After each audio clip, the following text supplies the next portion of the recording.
Akhirnya Sintayong kembali lagi ke Indonesia. Dari sekian lama Sintayong kita tunggu ya kabarnya gimana. Dan akhirnya Coach Sintayong kembali ke Indonesia. Berkali-kali saya berikan edukasi dan juga saya tegaskan bahwa saya positive thinking dan saya yakin Sintayong akan lanjut melatih timnas Indonesia untuk 3 tahun ke depan.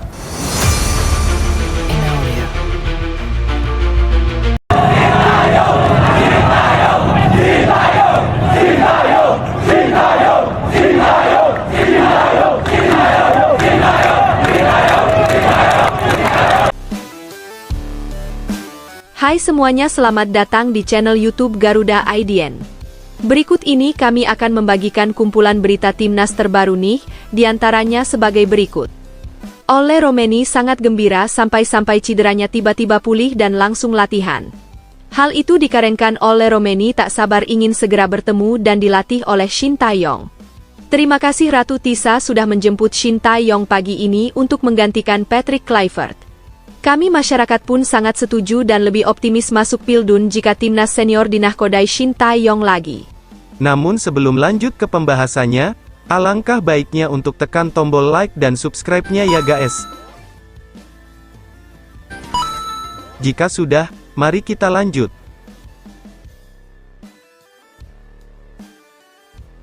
Oleh Romeni sangat gembira sampai cederanya tiba-tiba pulih dan langsung latihan.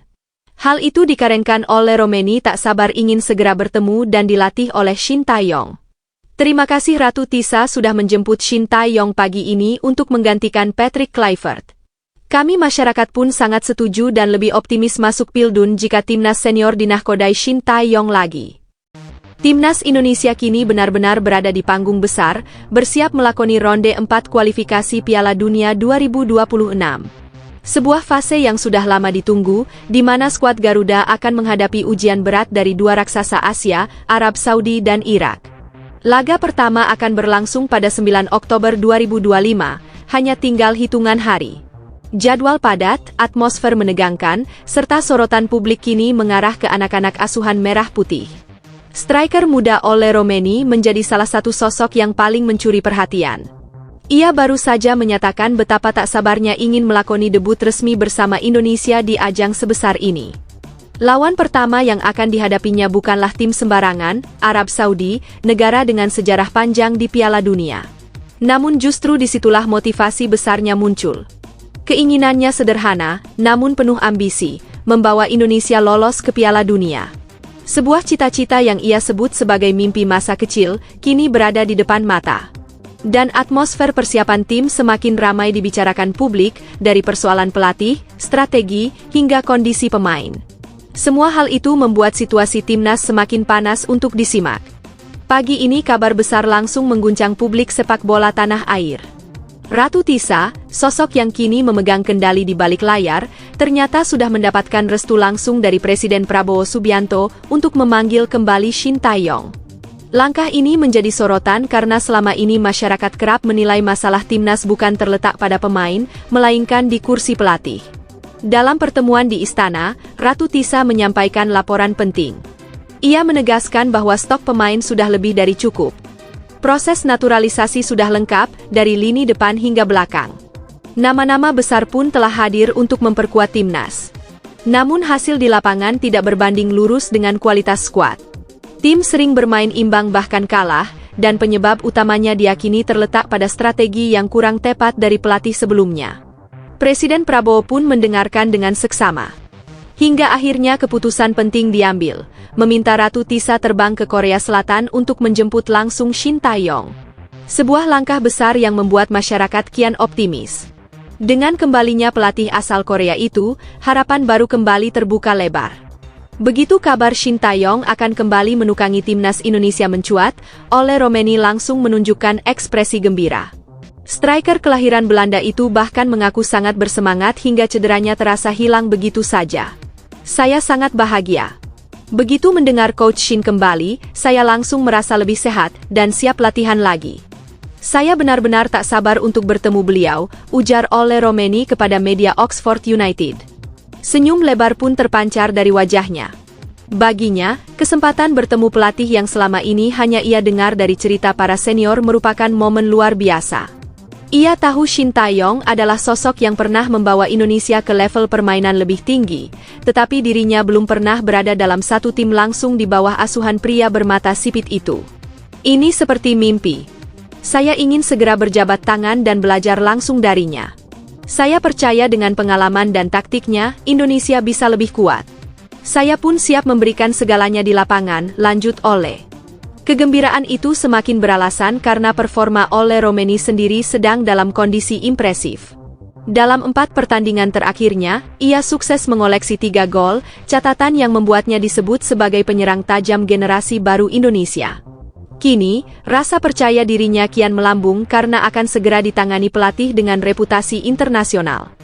Sejumlah analis bahkan menyebut, seandainya Ole Romeni sudah ada sejak era Shin Tae-yong sebelumnya, dan PSSI tidak terburu-buru memecat sang pelatih, peluang lolos ke Piala Dunia bisa lebih cepat diraih tanpa harus melewati ronde 4. Kombinasi antara kualitas pemain naturalisasi seperti Ole dengan racikan Shin Tae-yong dinilai sebagai formula yang sangat mematikan. Ole sendiri tampak tak ingin menunggu lama. Ia sudah mempersiapkan diri untuk debut melawan Arab Saudi. Cita-cita saya sederhana, saya ingin cetak gol dan bantu Indonesia menang. Dengan Coach Shin, saya yakin itu bisa terwujud, tegasnya lagi. Optimisme sang striker kini menular ke banyak pihak. Supporter mulai berbondong-bondong membicarakan potensi kolaborasi ini. Media asing pun ikut melirik, menyebut kembalinya Shin Tae-yong sebagai comeback bersejarah dalam perjalanan sepak bola Asia. Shin Tae-yong bukanlah nama asing. Selama 5 tahun melatih Indonesia, ia telah membangun pondasi kokoh. Sistem permainan yang ia terapkan meninggalkan jejak mendalam di tubuh timnas. Ia sering memakai formasi 3-5-2 atau 5-3-2, memaksimalkan serangan balik cepat, pressing ketat, serta pola umpan pendek yang membuat lawan sering kewalahan. Perbedaan mencolok terlihat dibandingkan gaya Patrick Kluivert. Kluivert lebih mengandalkan crossing dan konsep total football yang justru membuat permainan tim tidak stabil. Gaya tersebut sering dianggap gerusak-gerusuk dan gagal memaksimalkan potensi pemain yang ada. Tak heran banyak pihak menilai pantas jika Kluivert diganti, dan kembalinya Shin Tae-yong dianggap sebagai langkah paling tepat. Bukan hanya itu, Shin Tae-yong juga terkenal dengan tim pelatih yang solid. Jika kembali, ia akan membawa serta Yeom Ki-hun, mantan striker Korea Selatan yang kini menjadi pelatih penyerang. Nama Yeom Ki-hun disebut-sebut akan menjadi kunci untuk mengasah para penyerang Indonesia yang selama ini dinilai masih tumpul di level internasional. Bayangkan saja, kombinasi ini akan melibatkan Ole Romeni yang sudah tajam sejak debut, Mauro Zylstra dengan kecepatan eksplosif, Adrian Wibowo yang haus gol, hingga Miliano Jonathan dengan fisik kuatnya. Di tangan Shin Tae-yong yang punya disiplin ketat, ditambah sentuhan spesial dari Yeom Ki-hun, lini depan Indonesia bisa benar-benar mengerikan. Publik menilai inilah transformasi yang sudah lama ditunggu. Gaya modern Shin Tae-yong, ditopang pemain berkualitas dan staf pelatih spesialis, diyakini mampu membawa Indonesia ke level berikutnya. Tidak sekadar bersaing di Asia Tenggara, tetapi benar-benar menantang tim besar Asia seperti Jepang, Korea, hingga Arab Saudi. Suasana ruang ganti pun diyakini akan berubah total. Shin dikenal sebagai pelatih tegas, tidak segan memberikan hukuman keras jika pemain tidak disiplin. Namun di sisi lain, ia juga mampu membangun kedekatan emosional dengan para pemain. Kombinasi inilah yang membuatnya dihormati di banyak negara. Kini, semua mata tertuju pada kembalinya Shin Tae-yong. Harapan masyarakat besar sekali, melihat Indonesia bukan hanya sekadar tampil, tetapi berprestasi di Piala Dunia. Kembalinya Shin Tae-yong memang memberikan optimisme baru. Apalagi dengan kondisi Ole Romeni yang kembali fit, peluang mengalahkan Arab Saudi dan Irak terasa semakin terbuka. Pertemuan dua kekuatan ini, antara pelatih berpengalaman dan striker muda yang haus gol, bisa jadi momentum besar bagi Indonesia. Arab Saudi sendiri bukan lawan asing. Publik masih ingat bagaimana tim asuhan Hervé Renard pernah dipermalukan Indonesia 2-0 saat Shin masih memimpin. Sementara Irak kini dilatih Graham Arnold, sosok yang juga pernah merasakan pahitnya ditahan imbang 0-0 oleh Indonesia di Stadion GBK. Fakta sejarah itu tentu menambah keyakinan bahwa peluang menang bukanlah hal mustahil. Kini, pertanyaannya hanya satu, apakah kalian setuju dengan langkah besar ini? Apakah Shin Tae-yong memang pantas dipanggil kembali, sementara Patrick Kluivert harus dikesampingkan? Mayoritas publik jelas mengangguk karena harapan besar sudah terlanjur dititipkan di tangan pelatih asal Korea itu. Dengan semua bekal yang ada, masyarakat pun semakin optimis. Indonesia bisa saja benar-benar menorehkan sejarah besar, menapakkan kaki di Piala Dunia. Dan cerita ini sedang kita saksikan bersama.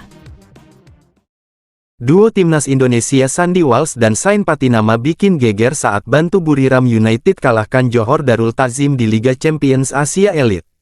Untuk pertama kalinya mereka dimainkan bersama dan langsung jadi kunci kemenangan tim. Pemain timnas Indonesia terus menunjukkan kualitasnya di level klub, termasuk di Liga Thailand yang persaingannya sangat ketat. Dua nama yang kini membela Buriram United, yakni Sandy Walsh dan Sain Patinama, berhasil mencuri perhatian lewat kontribusi mereka di ajang bergengsi Liga Champions Asia Elite. Keduanya menjadi bagian penting saat Buriram menumbangkan Johor Darul Ta'zim, klub raksasa asal Malaysia yang dikenal sebagai salah satu tim terkuat di Asia Tenggara. Persaingan memperebutkan tempat utama di klub asing memang bukan perkara mudah. Sandy, yang berposisi sebagai bek kanan, sudah tampil dalam 5 laga bersama Buriram United musim ini. Meski seringkali dimainkan dari bangku cadangan, kontribusinya tetap terasa. Pada laga kontra JDT, ia masuk menggantikan Filip Stojkovic yang tampil di bawah performa. Kehadirannya langsung memberi warna baru di sisi kanan pertahanan sekaligus membantu aliran serangan tim. Berbeda dengan Sandy, Sain tampil sebagai starter sejak awal pertandingan melawan klub Malaysia tersebut. Bek berusia 27 tahun itu menunjukkan permainan disiplin sepanjang 90 menit penuh. Ia tidak hanya solid dalam bertahan, tetapi juga aktif membantu serangan dari sisi kiri. Aksi overlap dan distribusi bolanya membuka ruang bagi rekan setim untuk mencetak gol. Pertandingan ini menjadi momen spesial karena untuk pertama kalinya Sandy dan Sain tampil bersamaan, setelah sebelumnya lebih sering dimainkan secara bergantian. Kedua gol Buriram United tercipta pada babak kedua, tepatnya di menit ke-50 dan ke-54. Kedua pemain keturunan Indonesia ini ikut berperan lewat kerjasama dalam proses gol. Peran mereka menjadi kunci kemenangan sehingga Buriram kini merangkak ke posisi 3 klasemen, hanya berada di bawah klub elit asal Jepang dan Korea. Meski begitu, jalan mereka untuk menjadi pilihan utama tidak selalu mulus. Sandy masih harus bersaing ketat dengan Stojkovic yang menjadi andalan pelatih di posisi bek kanan. Konsistensi dan kerja keras jelas dibutuhkan agar dirinya bisa merebut tempat utama. Sementara itu, Sain menghadapi tantangan dari pemain lokal, Sasalak Haiprahon, yang merupakan bek kiri andalan timnas Thailand. Kehadiran Sasalak membuat menit bermain Sain belum sepenuhnya aman. Namun, performa apik keduanya di pertandingan besar seperti melawan JDT membuktikan bahwa pemain timnas Indonesia mampu bersaing dengan pemain asing maupun lokal terbaik di Asia. Kedepan, kiprah Sandy dan Sain di Buriram United tentu akan terus dipantau publik Indonesia, karena konsistensi mereka di level klub bisa menjadi modal penting ketika kembali membela Garuda di pentas internasional. FIFA resmi umumkan wasit laga timnas Indonesia di kualifikasi Piala Dunia 2026, keputusan ini langsung bikin PSSI kecewa.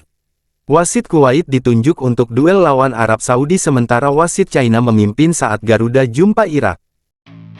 Federasi Sepak Bola Dunia FIFA akhirnya merilis daftar resmi pengadil yang akan bertugas pada laga-laga timnas Indonesia di babak keempat kualifikasi Piala Dunia 2026. Melalui surat tertanggal tanggal 12 September tahun 2025, yang ditandatangani oleh Kepala Kualifikasi dan Pertandingan Internasional, Gordon Safik, rincian mengenai siapa saja yang akan memimpin pertandingan sudah disampaikan kepada PSSI. Surat tersebut sekaligus menjadi acuan bagi seluruh pihak terkait mengenai perangkat pertandingan di Arab Saudi. Untuk duel panas melawan tuan rumah Arab Saudi, FIFA menunjuk satu tim wasit yang seluruh anggotanya berasal dari Kuwait. Selain itu, posisi pengawas pertandingan diberikan kepada Vladislav Saitelin, sosok berpengalaman asal Uzbekistan. Penunjukan inilah yang kemudian memunculkan reaksi keras dari Federasi Sepak Bola Indonesia. PSSI menilai keputusan itu kurang tepat, mengingat Arab Saudi dan Kuwait sama-sama berada di kawasan yang berdekatan, sehingga dikhawatirkan bisa menimbulkan bias atau setidaknya persepsi yang merugikan. Sementara itu, laga Indonesia melawan Irak akan dipimpin oleh perangkat pertandingan asal Tiongkok. Untuk mengawasi jalannya laga, FIFA menugaskan John Chia Eng Wah, seorang pengawas asal Singapura yang dikenal cukup lama berkecimpung di dunia perwasitan Asia. Kombinasi ini dianggap lebih netral karena tidak ada kedekatan geografis langsung antara Irak dengan negara asal wasit yang ditunjuk. PSSI sendiri langsung menyatakan rasa kecewanya setelah menerima surat resmi dari FIFA tersebut. Bagi federasi, netralitas perangkat pertandingan menjadi faktor krusial, terlebih dalam fase yang begitu menentukan. Mereka khawatir penunjukan wasit dari kawasan yang sama dengan tuan rumah dapat menimbulkan keuntungan non-teknis yang tidak semestinya. Karena itu, suara protes pun dilontarkan dengan harapan agar FIFA dapat lebih bijak dalam menentukan pengadil di laga-laga penting, misalnya dengan menunjuk wasit dari Asia Timur, Australia, atau bahkan kawasan Eropa. Kontroversi mengenai penunjukan wasit ini menambah panjang daftar tantangan non-teknis yang harus dihadapi timnas Garuda di putaran keempat. Selain jadwal pertandingan yang dianggap kurang menguntungkan, kini persoalan perangkat pertandingan juga ikut menimbulkan keresahan. Meski demikian, para pemain diharapkan tetap fokus menatap laga besar tersebut, karena pada akhirnya hasil di lapangan akan sangat ditentukan oleh kesiapan dan kerja keras seluruh tim.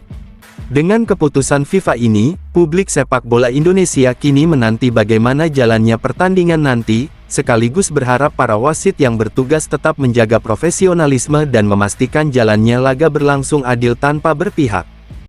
Timnas Indonesia alami krisis persiapan jelang laga perdana ronde 4 kualifikasi Piala Dunia 2026. Erick Thohir ungkap fakta mengejutkan soal kondisi skuad Garuda di tengah tekanan berat.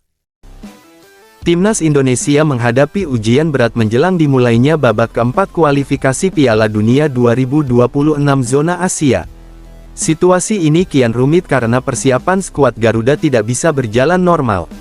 Erick Thohir selaku Ketua Umum PSSI mengungkapkan, sesi latihan bersama kemungkinan besar tidak dapat dilakukan sebelum laga perdana bulan Oktober. Penyebab utamanya adalah mayoritas pemain yang merumput di Eropa baru bisa berkumpul di Arab Saudi pada tanggal 6 Oktober hanya beberapa hari sebelum pertandingan berlangsung. Menyadari keterbatasan tersebut, PSSI bersama jajaran pelatih mencoba mencari solusi agar tim tetap siap tempur. Salah satu opsi yang ditempuh adalah dengan mengadakan sesi analisis strategi dan pembahasan taktik, tanpa harus melakukan latihan penuh. Meski terasa kurang ideal, pendekatan ini dipandang sebagai langkah realistis untuk menjaga fokus tim agar tidak kehilangan arah dalam menghadapi lawan-lawan tangguh.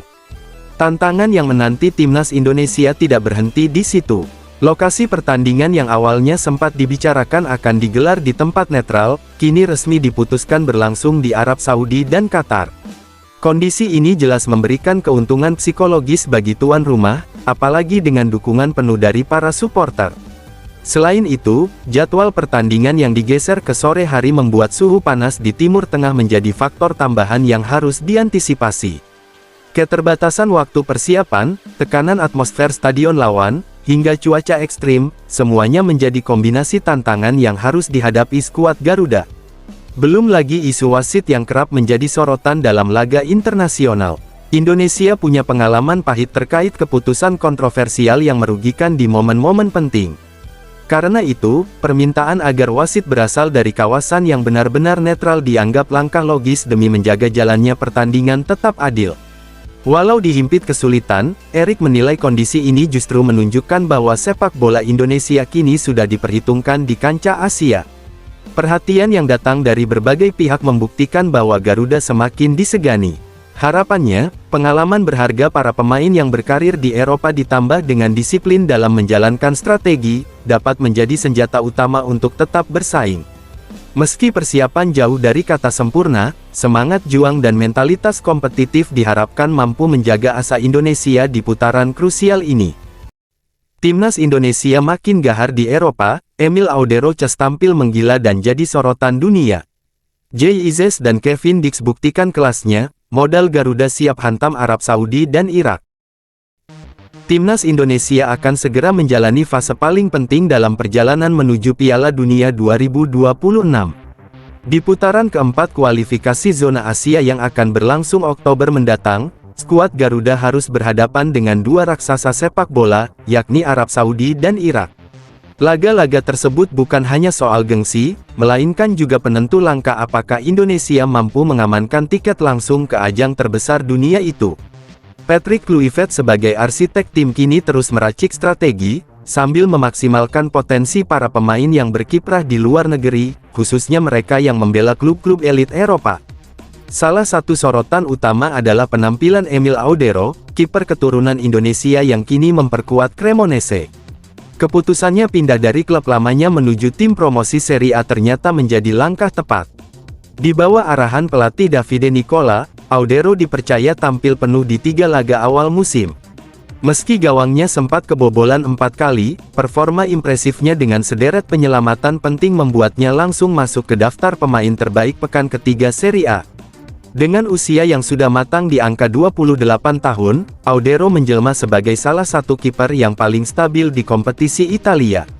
Perjalanan menarik juga datang dari Jay Izzes, kapten timnas Indonesia yang memilih hengkang dari Venezia pasca tim tersebut terdegradasi. Musim panas lalu ia resmi bergabung dengan Sassuolo. Walau sempat duduk di bangku cadangan saat debut, Izzes segera membuktikan kualitasnya. Dalam 2 pertandingan berikutnya, ia dipercaya sebagai starter di posisi bek tengah. Perannya terbukti krusial ketika Sassuolo menahan serangan Cremonese meski kalah tipis, lalu mencatat kemenangan penting atas Lazio. Kini, Izzes sudah mengoleksi 180 menit bermain dan akan berhadapan dengan ujian berat kontra Inter Milan pada laga berikutnya. Sementara itu, Kevin Dix yang membela Borussia Mönchengladbach di Bundesliga menghadapi situasi berbeda. Timnya belum menemukan ritme terbaik, dengan catatan 1 kali imbang dan 2 kekalahan beruntun di 3 laga awal. Bahkan, mereka belum mampu mencetak gol sama sekali dan sudah kebobolan 5 kali. Kendati demikian, Dix tetap tampil konsisten dengan total menit bermain yang hampir penuh di semua pertandingan. Bek serbabisa ini tetap menjadi salah satu pilar utama di lini pertahanan, meski klubnya tengah terpuruk di papan bawah klasemen. Ketiga pemain diaspora ini menunjukkan bahwa kontribusi mereka di level klub bisa menjadi modal berharga untuk timnas Indonesia. Jika performa stabil ini bisa dibawa ke level internasional, peluang Garuda untuk bersaing di kualifikasi Piala Dunia akan semakin terbuka. Ranking FIFA Indonesia anjlok usai September, Garuda turun ke posisi 119 dan mulai didekati Malaysia. 2 laga panas lawan Arab Saudi dan Irak jadi penentu nasib Garuda di kualifikasi Piala Dunia 2026. Federasi Sepak Bola Dunia (FIFA) baru saja merilis pembaruan ranking per tanggal 18 September dan kabar yang datang kurang menyenangkan bagi timnas Indonesia. Alih-alih mengalami peningkatan, posisi Garuda justru sedikit merosot. Dari sebelumnya berada di urutan ke-118, Indonesia harus rela turun ke peringkat 119 dunia dengan koleksi poin 1157,94. Penurunan tipis ini dipengaruhi oleh hasil yang diraih selama FIFA Matchday bulan September, yang ternyata belum cukup kuat untuk mendongkrak posisi di tabel peringkat. Indonesia sejatinya sempat membuka laga internasional dengan penuh optimisme. Pertandingan melawan Taiwan berakhir manis dengan kemenangan telak 6 gol tanpa balas. Namun, harapan untuk melanjutkan tren positif itu harus tertahan ketika menghadapi Lebanon. Meski bermain dengan semangat tinggi, anak asuh Patrick Kluivert hanya mampu menutup laga dengan skor imbang 0-0.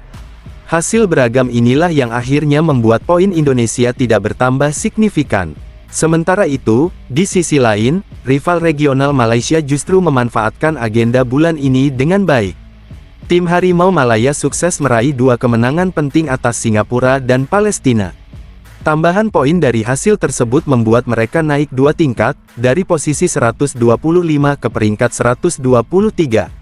Kini, jarak Malaysia dengan Indonesia semakin tipis, hanya terpaut 4 peringkat. Kondisi ini tentu menambah bumbu persaingan antara 2 negara bertetangga yang sejak lama dikenal punya rivalitas kuat di lapangan hijau.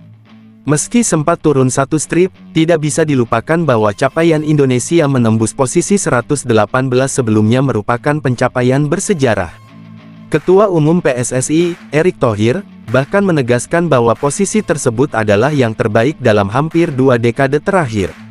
Artinya, masih ada progres yang patut diapresiasi meski hasil terkini sedikit menurun. Fokus utama Garuda kini beralih pada jadwal kualifikasi Piala Dunia 2026 zona Asia yang akan digelar Oktober mendatang. Dua laga berat sudah menunggu di depan mata. Pertama, Indonesia akan berhadapan dengan Arab Saudi pada tanggal 8 Oktober. 3 hari berselang, giliran Irak yang siap menguji kekuatan tim Merah Putih. Kedua pertandingan ini dijadwalkan berlangsung di King Abdullah City Sports Stadium, Jeddah, sebuah venue megah yang bakal menyuguhkan atmosfer menantang. Pertemuan dengan dua lawan tangguh ini akan menjadi titik krusial. Hasil positif bisa membawa Indonesia kembali naik peringkat dan sekaligus menambah kepercayaan diri tim menuju babak berikutnya. Namun, jika hasil yang diperoleh kurang memuaskan, bukan tidak mungkin peringkat Garuda akan kembali tergeser. Semua bergantung pada bagaimana tim mampu mengelola strategi dan mental dalam laga yang penuh tekanan ini.